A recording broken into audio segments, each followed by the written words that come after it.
Assalamualaikum warahmatullahi wabarakatuh. Kembali lagi di channel Berita Mistis. Untuk kisah kali ini masih melanjutkan dari kisah yang sebelumnya, sebuah kisah dari tulisannya Dio Seta. Kisah yang berjudul Perang Tanah Danyang. Sebelum kita lanjut ke ceritanya, tekan dulu tombol like video ini dan jangan lupa tekan juga tombol subscribe channel ini. Nyalakan juga lonceng notifikasinya agar tidak ketinggalan cerita-cerita lainnya. Dan seperti apa untuk lanjutan dari kisah ini? Langsung saja kita masuk ke ceritanya.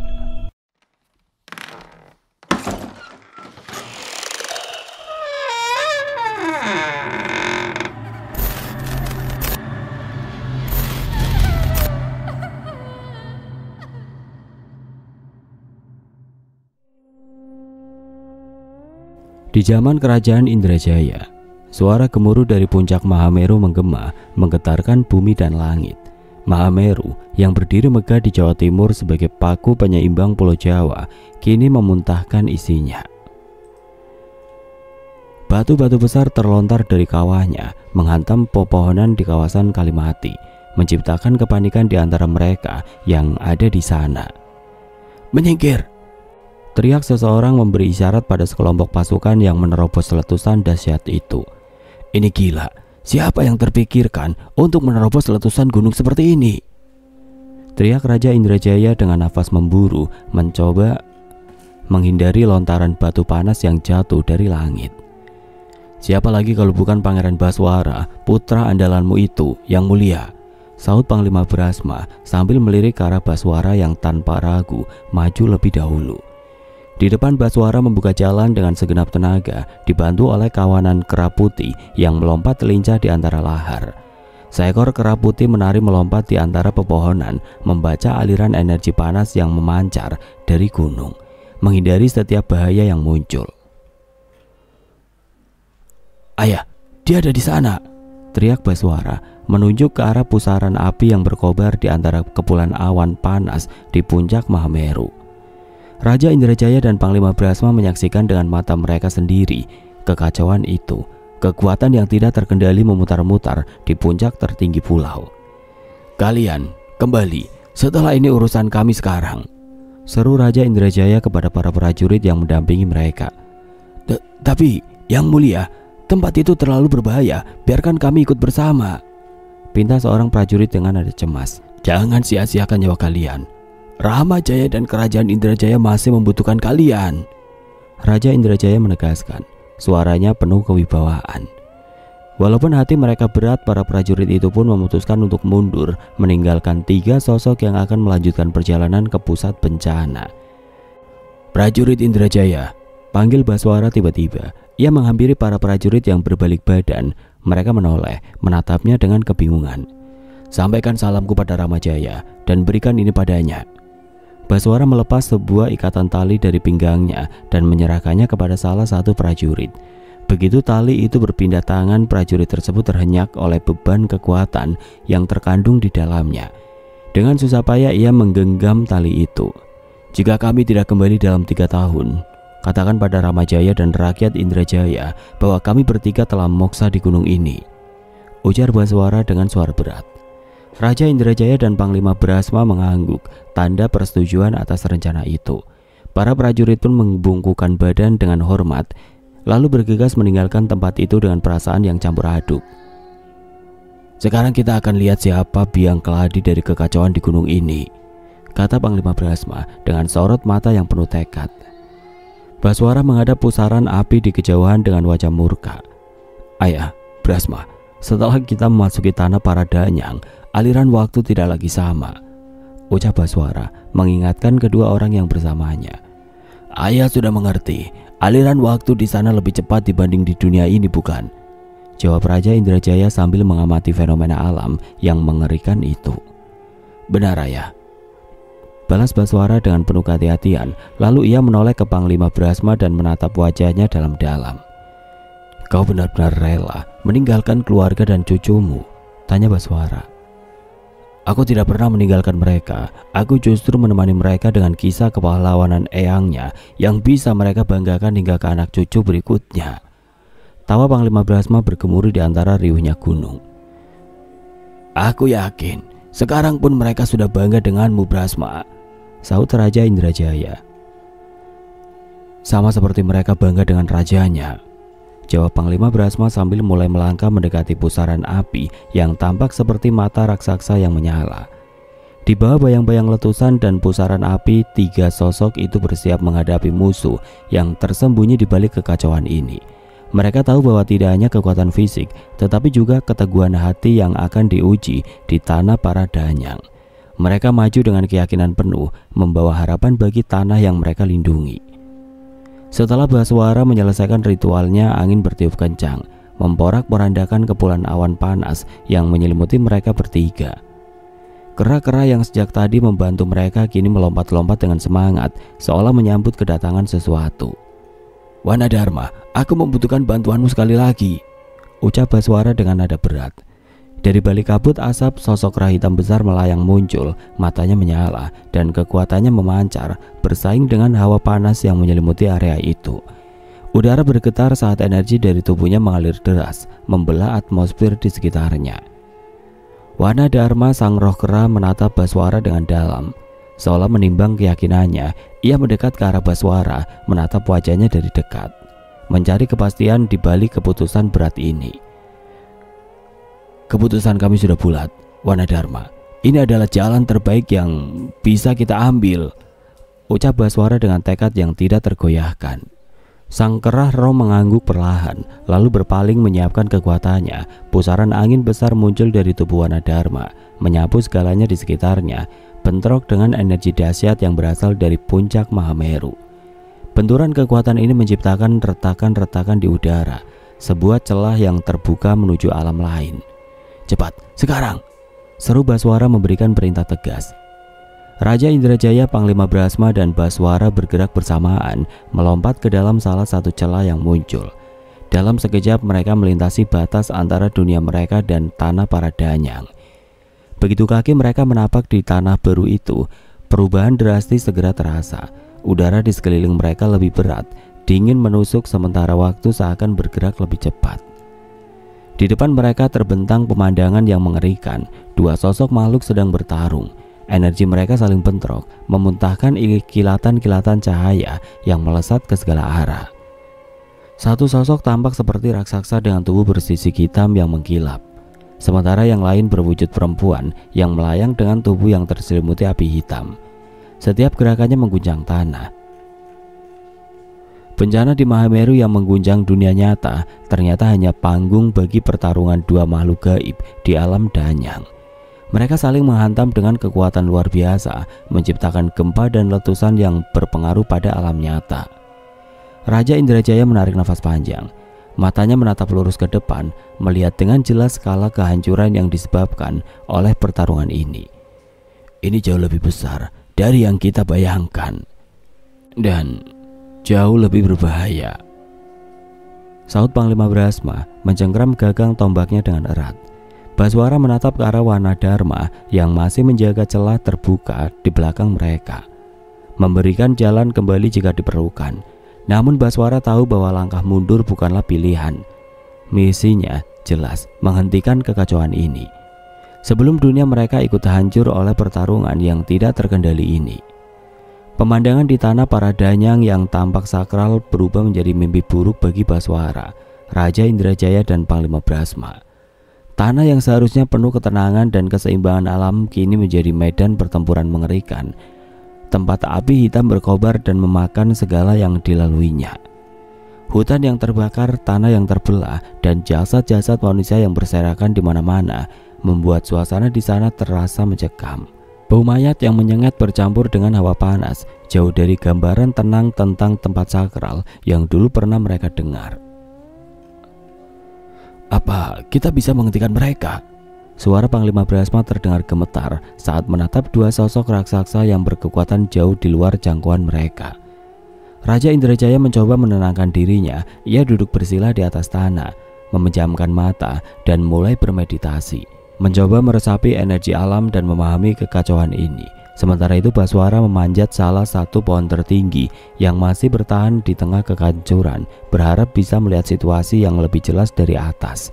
Dari sana Baswara menyaksikan pemandangan yang menghancurkan hatinya. tanah yang hancur lebur, lautan api hitam yang merajalela, dan sosok dua danyang yang terlibat dalam pertempuran mematikan. Raja Indrajaya mulai berbicara pelan dari dalam meditasinya. Suaranya terdengar dalam dan mantap. Dewi Agni, apinya berubah hitam. Ia adalah danyang yang menjaga kehangatan bumi. Bagaimana bisa apinya menjadi seperti ini? Sementara itu Baswara yang masih berada di atas pohon melanjutkan pengamatannya. Kalabuto, bagaimana ia bisa bangkit? Dia tidak pernah berurusan dengan danyang lainnya sejak pulau-pulau ini terbagi. Apa yang membuatnya begitu murka? Nama Dewi Agni dan Kalabuto hanya mereka kenal dari serat-serat kuno yang diwariskan oleh leluhur mereka, kisah-kisah yang bahkan ditulis jauh sebelum kerajaan Indrajaya berdiri. Namun melihat wujud mereka yang luar biasa, Baswara dan yang lainnya langsung tahu bahwa kedua makhluk ini tidak dapat dianggap remeh. Baswara turun dari pohon dengan tergesa dan bergabung kembali dengan Raja Indrajaya dan Panglima Brahma yang sedang menunggu di bawah. Raja Indrajaya membuka matanya, memutuskan bahwa mereka tidak boleh bertindak gegabah dalam menghadapi para danyang ini.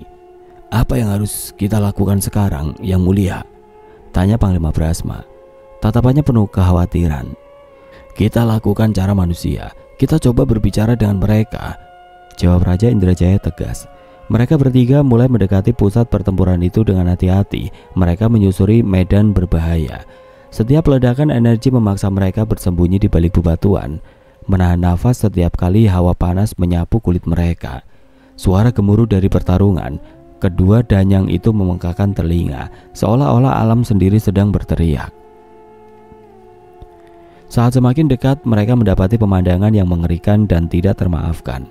Puluhan, bahkan ratusan, tubuh manusia tergantung di pohon-pohon yang kini gersang, dijadikan tumbal oleh energi kekacauan yang melanda tempat itu. Pakaian mereka sudah koyak, wajah-wajah mereka menunjukkan ekspresi ketakutan yang membekas, seolah mereka disiksa sebelum akhirnya kehilangan nyawa.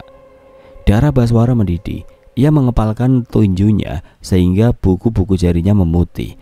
Panglima Brahma mengatupkan rahangnya rapat-rapat, menahan kemarahan yang mendesak di dadanya. Raja Indrajaya meskipun terpukul oleh pemandangan ini, tetap berusaha menjaga pikirannya tetap tenang. Para danyang ini, apa yang mereka lakukan? Seharusnya mereka menjaga keseimbangan, bukan menghancurkannya. Gumam Raja Indrajaya dengan nada penuh kekecewaan. Ia menarik nafas panjang dan menatap kedua sosok yang sedang bertarung itu dengan tatapan penuh tekad. Di atas bukit, sosok perempuan berdiri dengan anggun, tatapannya tertuju pada cermin yang melayang di hadapannya. Di sekitarnya, suara teriakan dan rintihan manusia-manusia yang tersiksa semakin jelas terdengar seiring mereka bertiga mendekat. Pertarungan antara Dewi Agni dan Kalabuto membawa kehancuran yang tidak terelakkan. Api yang berkobar, batuan yang menghantam, dan energi yang mematikan berputar di sekitar mereka. Para manusia hanya bisa menanti kematian dengan ketakutan.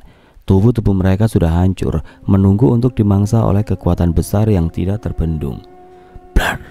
Ledakan besar membelah udara. Dewi Agni berseru dengan suara menggema.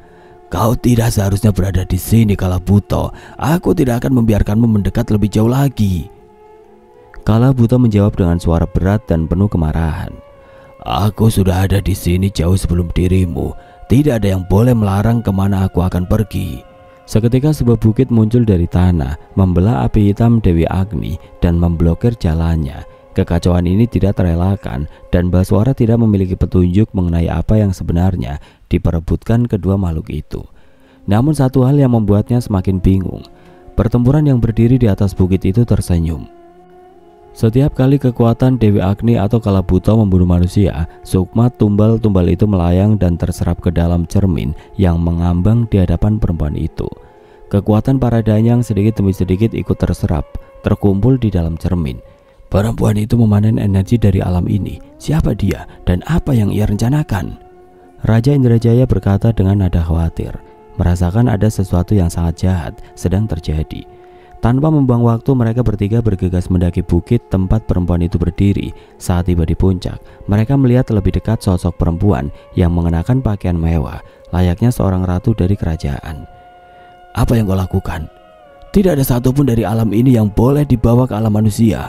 Kekuatan mereka akan menghancurkan manusia. Raja Indrajaya berteriak dengan marah. Perempuan itu menoleh perlahan, wajahnya tenang dan tatapan matanya angkuh. Apa yang aku lakukan? Apakah manusia yang menerobos tanah para danyang berhak bertanya hal semacam itu? Jawabnya dengan suara anggun namun penuh ejekan. Melihat energi yang terserap masuk ke dalam cermin, Baswara berusaha untuk merebutnya. Namun saat tangannya mendekat, tubuhnya terasa aneh. Ia tidak mampu menyentuh cermin tersebut. Apa ini? Baswara terkejut. Ia menyadari bahwa cermin dan sosok perempuan itu hanyalah bayangan, pantulan dari sesuatu yang ada di dalam manusia. Raja Indrajaya tidak bisa menahan emosinya. Siapa kau? Apa rencanamu? Teriaknya dengan penuh kemarahan. Perempuan itu tersenyum sinis. Aku sedih. Seorang raja dari kerajaan Indrajaya tidak mengenali diriku. Raja Indrajaya terpana. Bagaimana kau bisa mengetahuiku? Dari mana kerajaanmu berasal? Perempuan itu tertawa kecil. Suaranya bergema di sekeliling mereka. Aku tidak suka memaksa seseorang untuk mengenalku. Mungkin jika aku meluluhlantakkan kerajaan Indrajaya, kau baru akan mengingat namaku dengan baik. Suara perempuan itu menghilang bersamaan dengan bayangan dan cermin yang lenyap seketika. Sebelum lenyap sepenuhnya, sosok bayangan terlihat diiringi asap hitam berbentuk ular yang melingkar di sekelilingnya. Berhenti! Panglima Brahma melemparkan tombaknya ke arah sosok itu, tetapi tombaknya hanya menembus udara kosong dan menancap di tanah. Baswara berpaling untuk memastikan keadaan manusia-manusia yang tergantung di pohon-pohon. Tidak ada satupun dari mereka yang masih hidup. Mereka semua mati, kata Baswara dengan nada marah dan sedih. Raja Indrajaya dan Panglima Brahma menyusul Baswara, menyaksikan kengerian yang sama. Raja Indrajaya mengepalkan tangannya, merasa kesal bahwa mereka tidak menyadari adanya ritual besar yang dilakukan oleh kerajaan yang tidak mereka ketahui. Ternyata dia sudah selesai dengan ritualnya dan pergi begitu saja. Bagaimana kita bisa tidak menyadari ini? Raja Indrajaya merasakan kekesalan mendalam. Tidak ada waktu untuk menyesali itu, ayah. Kita harus percayakan urusan di alam manusia pada Ramajaya. Jika kita tidak bisa menghentikan pertarungan di sini, Ramajaya akan lebih leluasa untuk bergerak, ujar Baswara tegas. Benar, jika kita bisa menghentikan pertempuran ini, kita bisa mencegah kehancuran lebih lanjut, tambah Panglima Brahma. Dar, ledakan besar kembali menggujang tanah, menyebabkan badai panas menerpa mereka bertiga. Apa yang bisa kita lakukan? Kita tidak bisa menyerang salah satu dari mereka tanpa tahu apa yang sebenarnya terjadi. Raja Indrajaya berkata, kebingungan, sementara energi pertempuran para danyang terus mendekati puncaknya. Di tengah kebingungan yang melanda, tiba-tiba Baswara merasakan kehadiran sosok tidak dikenal dari balik dedaunan. Sebuah kerikil kecil melayang dan menyentuh kepalanya, membuatnya menoleh ke arah asal kerikil itu. Di sana, di balik pepohonan yang gersang, mereka bertiga melihat sosok kera tua yang mengawasi tanpa bergerak. Siapa itu? Seru Baswara. Sosok kera tua itu tetap diam, hanya memperhatikan mereka dengan mata penuh misteri. Baswara kemudian mengambil inisiatif. Dia berjongkok, melompat-lompat, dan berjungkir balik layaknya seekor kera. Suaranya terdengar menyerupai suara kera. Raja Indrajaya dan Panglima Brahma sudah sering melihat tingkah Baswara yang aneh, namun kali ini terasa berbeda. Dan benar saja tingkah laku Baswara membuat kera tua itu tertawa. Ia pun keluar dari persembunyiannya dan menampakkan wujudnya, membawa sedikit kehangatan di tengah situasi genting. Raswanara, Panglima Brahma terkesiap. Benar, jawab Raja Indrajaya, matanya memperlihatkan sosok kera tua itu yang sebagian tubuhnya tertutup kain dengan titik merah di dahinya. Mereka berdua segera menundukkan kepala, menghormati sosok yang tampak jauh lebih tua dan bijak. Giridaru, si kera tua, memahami niat baik mereka. Melihat kesungguhan hati ketiga manusia itu, ia mendekat dan bahkan ikut menari bersama Baswara, membuat suasana di tengah kobaran api dan gempa terasa lebih ringan. Tidak kusangka ada manusia yang masih mengingat tarian Wanara ini, serunya sambil tertawa. Baswara yang terkejut mendengar kera tua itu berbicara, segera bertanya, kau berbicara? Giridaru hanya tersenyum. Wajar saja kau kaget, panggil saja aku kera tua Giridaru. Apa hubunganmu dengan Wanadharma? Mengapa ia membawamu ke tempat ini? Baswara mengangguk, kini memahami bahwa Giridaru menyadari kehadiran Wanadharma yang telah membantu mereka. Pertempuran antara kedua danyang ini mengocokkan kerajaan kami. Wanadharma membantu kami untuk mencapai tempat ini, jawab Baswara dengan tegas. Giridaru mendekat, mengendus tubuh Baswara dan rekan-rekannya, lalu matanya menyipit, seakan mencoba mengungkap rahasia yang tersembunyi di balik pertemuan ini. Satu pertanyaan lagi. Apa hubungan kalian, terutama kau, dengan Widarpa? Giridaru menatap Baswara dengan intens. Mendengar nama Widarpa, mereka bertiga tersentak. Baswara merespon dengan suara yang gemetar. Widarpa Dewi Sambara, dia guru saya. Apa hubungan Tuan Giridaru dengan beliau? Raja Indrajaya menambahkan dengan bangga. Widarpa adalah pahlawan di kerajaan kami, Tuan. Ia telah menyelamatkan banyak nyawa, termasuk saya. Giridaru terdiam sejenak, matanya berkaca-kaca. Syukurlah jika akhirnya bocah itu tumbuh menjadi orang yang baik, ujarnya dengan suara bergetar. Panglima Brahma ingin melanjutkan tentang nasib Pati Widarpa, namun Giridaru menghentikannya. Sudah, aku tahu putranya telah menceritakan segalanya padaku. Ia harus menghadapi kutukan dari ajian Segoro Demit yang dimilikinya. Semoga saja Daryana bisa menyempurnakan ajian penangkalnya. Baswara terkejut mendengar nama yang disebut itu. Bahkan kau mengenal Daryana? Tanyanya penuh penasaran. Tentu saja, baru beberapa hari yang lalu kami bertemu dan berkenalan. Ia meminta petunjuk dariku tentang ajian pemutih raga. Tunggu. Baswara terperajat, menyadari sesuatu. Apa artinya Daryana ada di alam ini? Mendengar itu Raja Indrajaya dan Panglima Brahma saling bertatapan. Harapan kecil menyelinap di hati mereka. Di tengah segala kesulitan yang melanda, mereka mulai merasa bahwa mungkin, hanya mungkin, ada secerca harapan untuk menyelamatkan kerajaan mereka.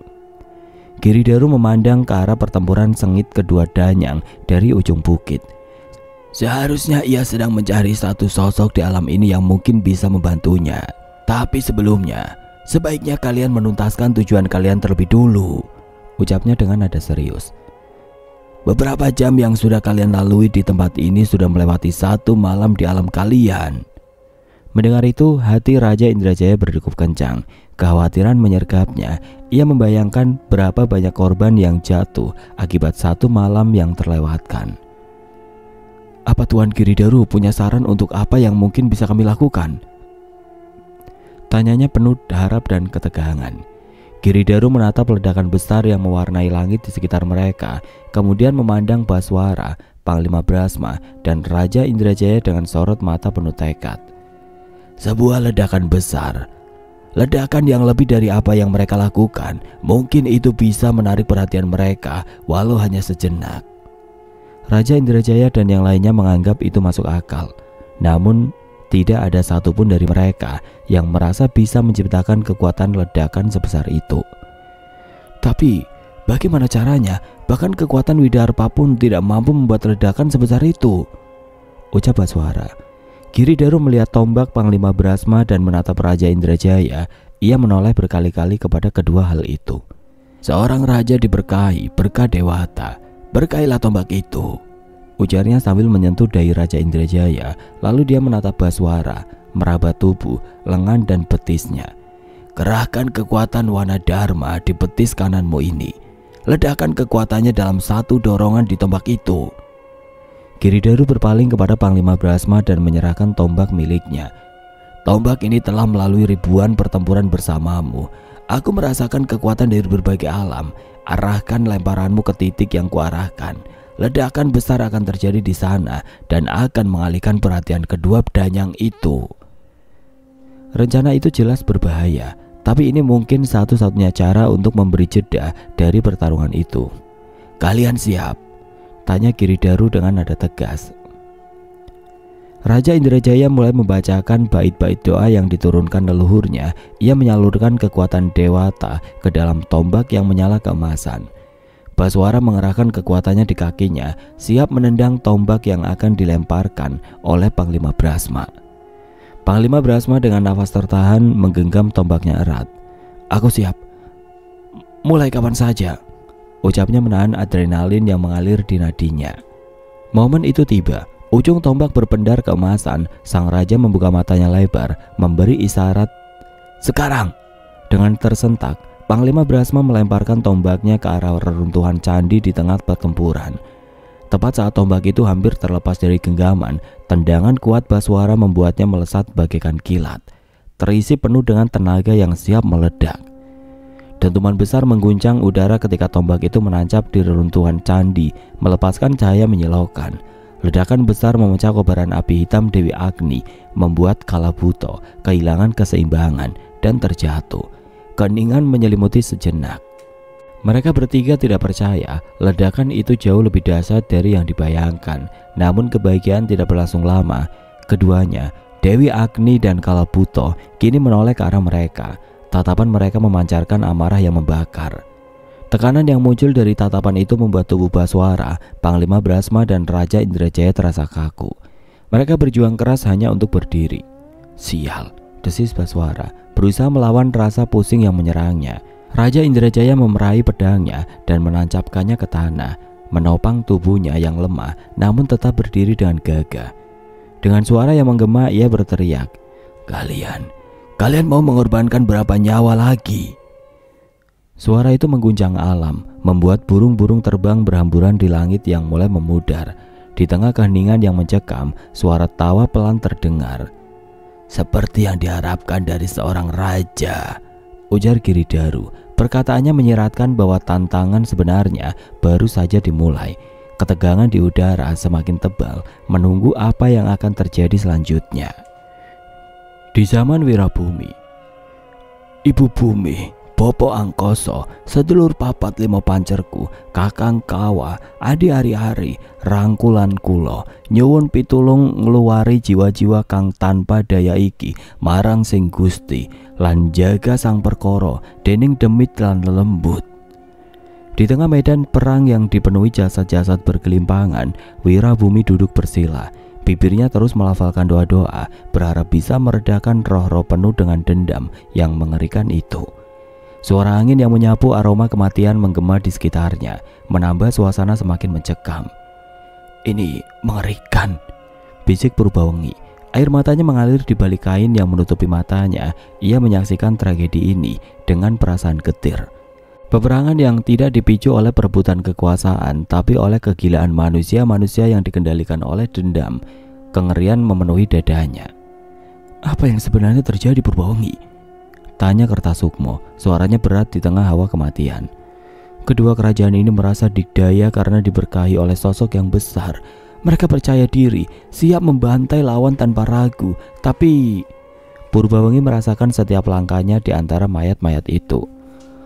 "Roro mayit," ucapnya pelan, seperti menyebutkan sebuah kutukan. Dua kerajaan itu tidak sadar bahwa kekuatan yang mereka banggakan datang dari sosok yang sama, Danyang dari Rawa Bukit, Roro Mayit, bukan untuk menolong, tapi untuk mengadu domba mereka, mempermainkan kesombongan hingga mereka saling membinasakan. Di balik bayangan-bayangan prajurit, Roro Mayit menari-nari di medan perang, menikmati darah yang menyembur, membasahi tubuhnya, tertawa puas melihat kebodohan manusia. Setan biadab itu menikmati setiap tetes darah yang tumpah. Dia tertawa, memanfaatkan mereka untuk hasratnya sendiri. Purbawengi mengepalkan tangan dengan amarah yang tidak tertahan. "Roro Mayit sudah menerima ratusan nyawa, berarti dia sudah menjadi sosok yang berbahaya?" tanya Kertasukmo, wajahnya tegang. Purbawengi mengangguk, dan saat itu juga Wirabumi bangkit dari duduknya. Ia menatap kedua saudaranya dengan wajah muram. "Kita harus tenangkan roh mereka yang masih bisa diselamatkan sebelum mereka menjadi tumbal kesaktian setan itu," kata Wirabumi dengan nada penuh kemarahan yang tertahan. Meninggalkan medan perang yang menyimpan kenangan pilu, mereka bertiga menuju istana salah satu kerajaan. Di sana, mereka mendapati sang raja duduk di singgasananya. Wajahnya pucat, lemas setelah kehilangan hampir seluruh prajuritnya. "Sudah puas?" Suara Wirabumi bergema di aula istana, menggetarkan dinding-dinding batu. Penjaga bergegas maju untuk menghentikannya, namun Kertasukmo dan Purbawengi melumpuhkan mereka dengan mudah. Sang raja menatap Wirabumi dengan sisa-sisa kesombongan di wajahnya yang pudar. "Siapa kau?" bentak sang raja dengan nada yang memaksakan kekuasaan. Meski matanya menyiratkan rasa takut. "Kau tidak pantas menjadi raja, kau hanya budak setan itu," Wirabumi menegur dengan nada dingin. Raja itu tersulut amarah, ia bangkit dan menunjuk ke arah Wirabumi, berteriak dengan suara gemetar. "Bunuh orang ini, dia tidak pantas hidup." Namun sebelum prajurit bisa bergerak, tubuh Wirabumi sudah melesat cepat, mencengkeram leher sang raja dan menariknya hingga jatuh terjerembab ke lantai. Prajurit-prajurit segera mengepungnya, namun suasana berubah mencekam seolah bayang-bayang Roro mayit terus mengintai dari balik kegelapan istana. Kertasukmo dengan cepat melumpuhkan penjaga istana yang tersisa, hanya beberapa orang. Ratusan prajurit terbaik mereka sudah habis di medan perang. Keberadaan Roro mayit terasa di sekeliling mereka, seperti bayangan dingin yang menyusup ke dalam hati. Sang raja yang merasa sisa-sisa kekuatannya beralih pada Roro mayit berteriak penuh harap. "Nyai, habisi orang rendah ini, Nyai!" Kepala sang raja dihantam ke meja oleh Wirabumi, membungkam seruan memelasnya. "Jika kau berani, tunjukkan wujudmu, hadapi aku di sini," teriak Wirabumi. Suaranya menggema di aula kosong itu. Namun sosok Roro mayit malah seolah menyingkir, meninggalkan jejak dingin yang memudar. "Nyai, jangan Nyai, jangan tinggalkan saya!" Raja itu memohon dengan suara parau. Wirabumi tidak menggubrisnya. Ia mengambil tali, mengikat tangan raja, lalu menyeretnya keluar dari istana tanpa belas kasihan. Tubuh sang raja terseret, tercambak di hadapan rakyat yang menyaksikan dengan mata terbelalak dan hati yang penuh amarah. Itu Prabu," bisik salah satu dari mereka. "Dia memang pantas diperlakukan seperti itu," teriak seorang ibu yang kehilangan suaminya di medan perang. "Suamiku mati sia-sia. Prabu, itu tanggung jawabmu." Seruan lagi bergema. Suara umpatan dan kemarahan rakyat semakin membahana seperti gelombang pasang yang tidak bisa ditahan. Tidak seorang pun dari mereka berusaha menghentikan Wirabumi. Semua hanya menyaksikan dengan kebencian yang membara di mata. Wirabumi menyeret raja itu sampai ke medan perang, tempat di mana mayat-mayat prajuritnya tergeletak. Di antara darah dan tanah yang gersang itu, ia melemparkan tubuh raja itu ke tanah. "Purbawengi!" Purbawengi mendekat, meniupkan sesuatu dari bibirnya ke arah sang raja. Sejenak kemudian mata sang raja melotot ketakutan, melihat sekelilingnya dengan panik. Kenapa? Kenapa kalian masih hidup? Kenapa kalian seperti ini?" Di depannya roh-roh prajuritnya muncul dalam wujud yang mengerikan. Tubuh terbelah, kepala buntung, tangan yang terputus dan wajah penuh luka. "Kenapa Yang Mulia bertanya kenapa? Kau yang membuat kami seperti ini," jawab salah satu roh dengan suara serak menghujam telinga raja. "Seharusnya kami tidak menjadi tumbal atas nafsumu. Matilah 1000 kali menggantikan kami." Suara roh-roh itu mengitari sang raja, menelusup ke dalam pikirannya, menghantui dengan siksaan tanpa henti. Wirabumi dan kedua saudaranya berbalik, meninggalkan sang raja sendirian di tengah amukan roh-roh yang kini menuntut balas. "Apa dia akan mati?" tanya Kertasukmo sambil melirik ke arah belakang. "Setiap manusia pasti akan mati, tapi dia setidaknya akan menikmati siksaan itu di pikirannya dulu sampai akhir hayatnya," jawab Purbawengi. Suaranya dingin dan penuh kebencian. Dengan langkah mantap mereka menuju kerajaan berikutnya, mengulangi perbuatan mereka pada raja yang lain. Tindakan itu bukan sekedar balas dendam, tetapi juga sebuah tantangan terbuka kepada Roro mayit, setan yang berani mempermainkan nyawa manusia dengan begitu kejam. Tepat saat kembali di pendopo kediaman Sambara, mereka disambut dengan kekuatan yang memendar dari tombak yang muncul dari retakan alam para danyang. Purbawengi menyentuhnya dan berharap bisa mendapat petunjuk dari energi yang memendar itu. "Apa? Prabu Ramajaya sedang bertarung di alam itu?" tanya Wirabumi. "Bukan. Prabu Ramajaya juga sedang mempertaruhkan nyawanya, tapi bukan di alam itu. Aku belum mengerti sepenuhnya, tapi mereka yang bertarung di alam itu bukan dari zaman ini," jelas Purbawengi. "Aku tahu, Aliran waktu di alam itu berjalan berbeda dengan alam manusia. Itu artinya bisa saja hilangnya Raja Indrajaya dan Panglima Brahma berhubungan dengan tanah para danyang. Purbawangi mengangkat tombak itu, mengelusnya dan membersihkannya dengan selendang di pinggangnya. Itu mungkin, sangat mungkin, ucapnya sambil menitikkan air mata. Tapi jika itu benar, artinya selama ini mereka sudah mengalami penderitaan yang begitu besar demi alam ini. Brak. Wirabumi menggebrak meja. Hatinya terasa tertusuk saat mengetahui kemungkinan pengorbanan Raja Indrajaya dan Panglima Brahma, sahabat dari leluhur mereka, melakukan hal itu. Seketika ia menjadi gelisah. Dengarkan, Wirabumi berkata dengan penuh emosi. Meski mati sekalipun, jangan sampai kita biarkan pengorbanan mereka gagal. Purbawangi dan Kertasukmo sepakat tidak ada bantahan atas pernyataan saudaranya itu. Tidak hanya kita, aku pun merasakan anak-anak kita sedang melakukan perjuangannya sendiri. Mereka bocah-bocah tidak bisa diatur. Wirabumi menggebrak meja lagi. Semoga saja mereka tidak bertindak kelewatan. Purbawangi menenangkan saudaranya itu. Ia pun mengembalikan tombak itu pada tempatnya. Ia sadar bahwa tombak itu tidak hanya menolong mereka, tapi sekaligus penghubung antara zaman mereka dengan orang-orang yang bertarung di tanah para danyang. Di sisi pulau lain, di barat Pulau Jawa, di atas sebuah bukit yang menghadap ke telaga, dua pemuda berdiri dalam hening. Mereka adalah Wirangga Sambara dan Wiratama Sambara, saudara kembar yang telah menjalani lelaku selama 40 hari. Apa ini cukup? Tanya Wirangga menatap kakaknya, memastikan bahwa perjalanan spiritual mereka benar-benar telah selesai. Wiratama menatap telapak tangan adiknya. Tempat sebuah aksara mulai tampak, sama persis seperti yang terukir di telapaknya. Sudah, ini saatnya kita menemui beliau. Dengan langkah tenang, kedua pemuda itu menuruni bukit dan mencelupkan kaki mereka ke tepi telaga. Seketika angin yang semula berembus pun berhenti. Air telaga tidak lagi beriak. Keheningan yang menggantung di udara terasa mencekam. Mereka menunggu dengan nafas yang tertahan hingga dari bawah permukaan air yang tenang, bayangan seperti ular meliuk-liuk mulai muncul. Salam dari kami untuk Nogo Bayuwening, seru mereka bersamaan, mengangguk penuh hormat kepada sosok yang muncul dari kedalaman telaga. Sebuah suara menggema dari dalam air. Salam hormatku, wahai keturunan Sambara. Bukan maksudmu menolak kedatangan kalian, namun aku bukanlah apa yang kalian cari. Perlahan, sesosok naga bermahkota dengan tubuh warna air menjelma di depan mereka, menundukkan kepala sebagai balasan. Kami butuh bantuan, Eyang Nogo. Apapun bentuknya, bukan sekedar wejangan. Wirangga memohon, suaranya penuh tekad. Namun sang naga menggeleng halus. Kalian tidak perlu ikut campur dalam masalah para dayang ini. Sambara, pergilah melintasi laut. Aku akan memastikan keselamatan kalian.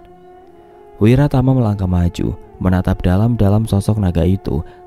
Tapi nyawa manusia akan terancam, Eyang. Pulau ini tidak akan sama lagi jika perang para danyang benar-benar terjadi. Suaranya bergetar, menggambarkan betapa seriusnya situasi. Nogo Banyuwening terdiam sejenak sebelum menjawab. Percayalah, Pencipta kita adil. Hanya manusia yang menggantungkan hidupnya pada berkah para danyang yang akan merasakan dampak peperangan ini. Tapi jika kami bisa menghentikan ini semua, manusia punya kesempatan untuk bertobat, desak Wiratama. Sang naga memandang jauh ke dalam hati kedua pemuda itu, memahami ketulusan mereka. Mereka benar-benar ingin memperjuangkan kehidupan manusia. Tanpa peringatan, air telaga menggulung, menyeret kedua Sambara itu ke dalamnya. Nogo Banyuwening membawa mereka ke kedalaman telaga. Hingga di dasar air terbentang sebuah keraton yang megah, misterius, dan penuh rahasia. Keraton itu begitu sunyi, hanya dilalui oleh ikan dan hewan air. Beberapa kekuatan terasa dari sosok Abdi Nogo Banyuwening yang berwujud manusia setengah ikan. Ini kerajaanku, tidak ada apa-apanya jika dibandingkan dengan istana Kawah Merapi ataupun Laut Selatan. Nogo Banyuwening menunjukkan kekuatan kekuasaannya. Tidak, Yang. Kedikdayaan bukan hanya sekedar kekuatan yang menghancurkan. Keraton Banyuwening telah menjaga lembah ini dan puluhan desa di sekitarnya setelah ratusan tahun. Wiratama terlihat takjub dengan apa yang ia lihat. bukan sesuatu yang mewah. Keraton itu menunjukkan sesuatu yang menyenangkan. Keberadaan Eyang menjaga hembusan angin tetap tenang, air tetap mengalir, dan tanah tetap memberi kehidupan. Di mata manusia seperti kami, Eyang Nogo adalah wujud berkah dari Sang Pencipta, tambah Wirangga. Nogo Banyuwening terdiam sesaat. Ia tidak menyangka akan mendengar pujian seperti itu dari manusia yang sudah melihat kedidayaan danyang-danyang di tanah Jawa ini. Pergilah. Nogo Banyuwening berpaling dan meminta kedua orang itu untuk pergi. Tapi Eyang, Wiratama masih belum menyerah, tapi sebelum ia berkata lebih jauh, Nogo Banyuwening duduk di tatahnya dengan wujud manusia bersisik naga, dengan janggut putihnya dengan pancaran kekuatan yang menggetarkan telaga. Pergilah, kalian sudah mengetahui kekuatan dan kemampuanku. Aku hanya mengatakan bahwa kekuatanku mungkin bukan sesuatu yang bisa banyak membantu kalian. Tapi jika kalian tetap membutuhkanku, aku akan ada untuk kalian. Tiba-tiba aksara di telapak tangan Wirangga dan Wiratama menyala. Saat itu juga mereka mengerti bahwa itu adalah simbol dari janji sosok Sang Nogo Banyuwening. Wajah Wiratama dan Wirangga berubah cerah. Mereka tersenyum ketika mendapat berkah itu.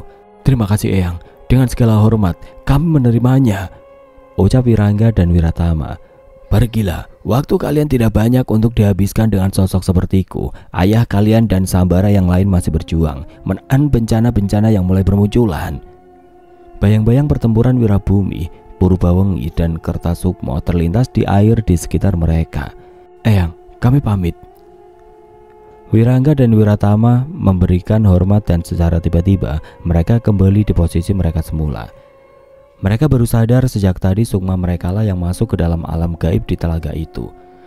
Entah mengapa aku merasa Eyang Nogo akan memiliki peran penting di pertarungan ini, Wirangga mengatakan sambil menatap aksara di tangannya. Aku pun setuju. Tanpa kekuatan yang besar, beliau bisa menjaga kekuasaannya hingga tidak tertembus.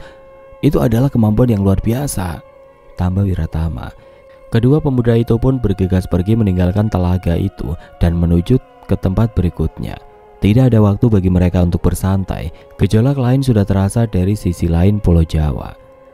Sepeninggal Wirangga dan Wiratama, pusaran air mendadak terbentuk di telaga Nogo Banyuwening. Dari kedalaman muncul sosok misterius membawa getaran yang menggetarkan bukit di sekitarnya. Apa kita benar-benar akan membantu manusia itu? Tanya sosok dengan wujud manusia kekar bersisik baja sambil bersujud di hadapan Nogo Banyuwening. Kehadiran sosok itu benar-benar membawa kecemasan pada makhluk hidup di sekitar telaga. Aku memutuskan untuk membantu mereka, tapi aku tidak memaksamu mematuhiku, Nogo Banyuwening menjawab dengan suara tenang. Namun satu permintaanku, jangan biarkan sahabat ayah dan keturunannya mati dalam perang ini. Sosok itu menatap ayahnya dengan tajam, menyadari ketulusan permintaan itu. Saya mengerti ayah. Sosok itu tidak mendebat dan tidak menolak. Tanpa banyak kata, sosok itu lenyap dalam bayang air, meninggalkan getaran yang kembali menguasai telaga. Kehadirannya di sana terlalu kuat untuk ditampung tempat kecil yang menjadi sumber kehidupan desa-desa sekitar, sehingga ia harus mencari tempatnya sendiri, di mana kekuatannya tidak akan menghancurkan sekitarnya. Oke teman-teman, sampai di sini dulu ceritanya. Nantikan kelanjutan kisah ini di video berikutnya. Agar tidak ketinggalan, klik tombol subscribe channel ini dan nyalakan lonceng notifikasinya. Wassalamualaikum warahmatullahi wabarakatuh.